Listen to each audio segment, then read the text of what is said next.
চেয়ে দেশ বড়।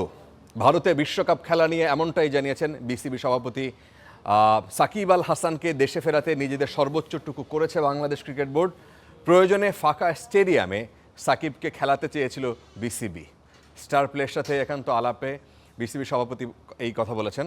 তিনি বলেছেন যে তামিম ইকবাল এবং বাংলাদেশের বিশ্বকাপ খেলতে ভারতে যাওয়ার ইস্যু নিয়েও। আমাদের সাথে আছেন বিসিবি প্রেসিডেন্ট আমিনুল ইসলাম বুলবুল। বুলবুল ভাই, আমাদেরকে সময় দেওয়ার জন্য ধন্যবাদ। সামনে যেহেতু একটা কঠিন পরিস্থিতি, আপনারা যে সিদ্ধান্ত নিয়েছেন, ক্রিকেট বোর্ড এখন পর্যন্ত যে সিদ্ধান্ত নিয়েছে সেটাতে গভর্নমেন্টকে আপনারা পাশে পেয়েছেন এবং দেশের আপামর জনতাকেও দেখছি যে আপনারা পাশে পাচ্ছেন। বাংলাদেশ ক্রিকেট বোর্ড কি ক্রিকেটের স্বার্থে নিজেদের সিদ্ধান্তে অটল থাকতে পারবে কিনা? দেশটা যখন আসে তখন কিন্তু সব থেকে বড় ব্যাপার, ক্রিকেটের থেকে অনেক বড় দেশ। সাকিব আল হাসানকে দেশে আনার পেছনে সরকারের একটা নিশ্চয়ই মন্তব্য থাকবে, সরকারের সিদ্ধান্ত থাকবে, আপনাদেরকে সেটা মানতে হবে। বাংলাদেশ ক্রিকেট বোর্ড কখনো সরকারের কাছে চেয়েছে কিনা যে সাকিব আল হাসান সে বাংলাদেশের ক্রিকেটার, তাকে আমার দরকার? ফারুক ভাই এবং সকলে বোর্ড ডিরেক্টর যারা ছিলেন তারা সরকারের সাথে শুধু কথা বলেনি, সাকিব আল হাসানকে বাংলাদেশের টেস্ট ম্যাচ খেলানোর জন্য যত ধরনের প্রক্রিয়ার দরকার হয়, ইভেন তারা ফারুক ভাইরা চিন্তা করেছিল যে এক দরকারে একটা দিন এমটি স্টেডিয়াম থাকবে, তাও আমরা খেলাবো। সো ক্রিকেট বোর্ডের পক্ষ থেকে কিন্তু কখনো আমাদের কোনো ছিল না যে আমরা এটা এড়িয়ে যাচ্ছি। তার দেশে আসার পেছনে যদি সরকার বাধা হয়ে দাঁড়ায় বা তার খেলার পেছনে যদি বাধা হয়ে দাঁড়ায়, ক্রিকেট বোর্ড অবৈধ হয়ে যেতে পারে, আইসিসি থেকে এরকম নিষেধাজ্ঞাও আসতে পারে। না, নিষেধাজ্ঞা কেন আসবে? নিষেধাজ্ঞার প্রশ্নই আসে না। তামিম ইকবালকে কি সংযুক্ত করা যেত কিনা, বা আপনাদের তরফ থেকে কোনো যোগাযোগ করা হয়েছে?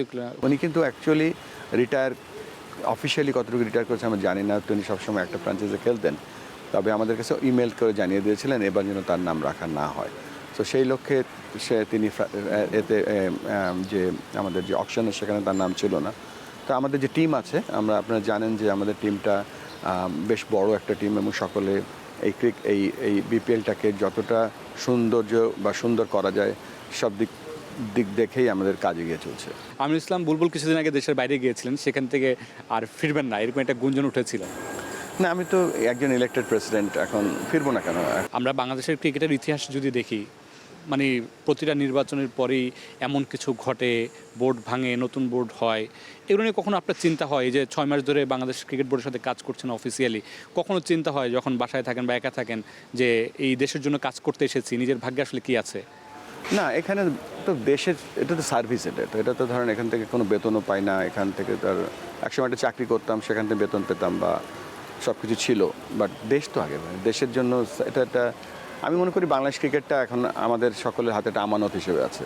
আপনি দেশের সার্ভিস দিচ্ছেন, একটা চাকরি ছিল আপনার, বেতন ছাড়া চলে এসেছেন দেশে, বেতন ছাড়া আছেন। আসলে এখন আসলে কিভাবে আপনার সময় কাটছে বা আয়ের উৎসটাকে বা কীভাবে জীবনযাপন করছেন? বাট আল্লাহ আমাকে চালিয়ে নিচ্ছে। Mamunur Rashid, star news, Dhaka.